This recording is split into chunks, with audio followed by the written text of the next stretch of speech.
Olha, um levantamento realizado pelo Instituto de Pesquisa do UDF analisa a situação das pessoas em situação de rua, isso tudo por aqui. As causas para estarem lá são muitas, vão desde o vício em álcool, em drogas e até problemas de saúde e desemprego, falta de dinheiro.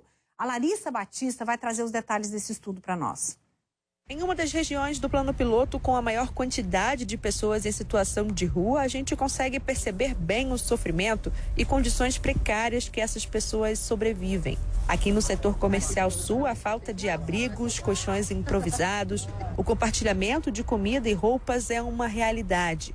Um estudo recente feito pelo Instituto de Pesquisa do DF coletou informações diretamente com pessoas que vivem em calçadas, barracas improvisadas e acampamentos, em regiões administrativas como o Plano Piloto, Taguatinga, Ceilândia e também em Águas Claras. A gente busca entender com profundidade sobre os motivos dessas pessoas estarem em situação de rua, qual é o tempo, que elas estão em situação de rua, como se dá a sociabilidade entre esses diferentes perfis, tendo em vista que eles são bastante heterogêneos, como se dá essa sociabilidade nos territórios de rua, qual é a lógica de circulação nesses espaços, por que elas escolhem ficar em determinado local e não em outro, e como que é a relação com a questão de higiene, alimentação. Com a pesquisa, os motivos que levaram essas pessoas a viverem em condição de rua ficaram nítidos. São elas problemas de saúde, como depressão, alcoolismo, vício em drogas, brigas familiares e também o desemprego. É importante a gente entender que são pessoas que têm vidas muito... que vêm de diferentes lugares, principalmente Brasília, que é muito central. Muitas pessoas vêm de ônibus, chegam na rodoviária, sobem para o setor comercial sul.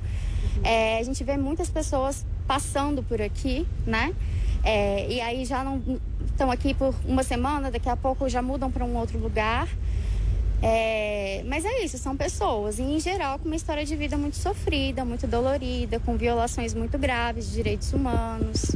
Os dados dessa pesquisa apontam que quase 3.000 pessoas vivem em situação de rua atualmente aqui no DF. Desse total, 29% acabou respondendo que vive em vulnerabilidade social há pelo menos 10 anos. Outros 38% informaram que a pandemia de Covid-19 foi um principal motivo para viver na rua. Os homens são a maioria nesta condição, 80%. E ao menos 563 pessoas são do sexo feminino e moram nas ruas do DF.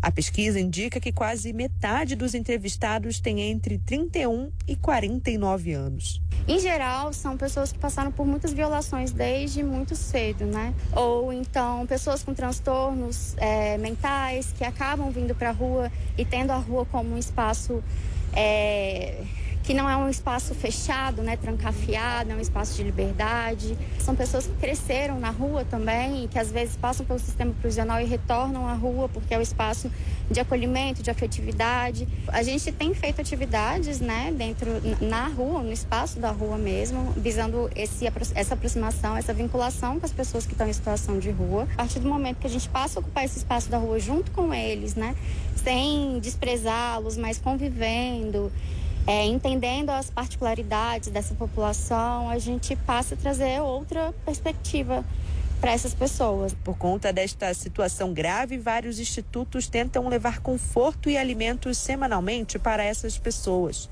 mas também mostram o caminho para que os moradores saiam de vícios e situações de violência. Morar na rua não é fácil, é uma dificuldade muito grande, uma discriminação. Às vezes a gente passa frio, passa fome. Precisa estar pedindo as coisas para as pessoas. Às vezes as pessoas distraem da gente, até um bom dia, uma boa tarde que a gente dá para as pessoas. O que me levou eu a viver na rua foram as drogas e o álcool. Nesse tempo todinho, em 2014 eu consegui sair das drogas e do álcool.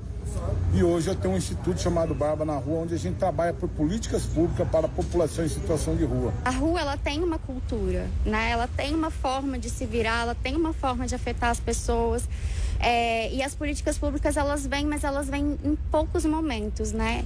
A rotina mesmo, a dinâmica que acontece ali, nem sempre a gente consegue afetar de fato. Então, primeiro é a gente conseguir melhorar as políticas públicas direcionadas ao território, né? Tanto no CAPS, quanto nos CRAS, CREAS. E depois é a gente pensar na população de rua e na política moradia primeiro, para que a gente consiga acompanhar essa população já dentro de uma casa. E para além do papel da gestão pública, nós, como cidadãos, devemos ter um olhar de que ali estão pessoas que precisam muito do nosso acolhimento e da nossa ajuda. Você pode aliviar de alguma maneira a vida de quem vive nas ruas. Só pense nisso e faça o que tiver ao seu alcance, porque você já vai estar fazendo a diferença.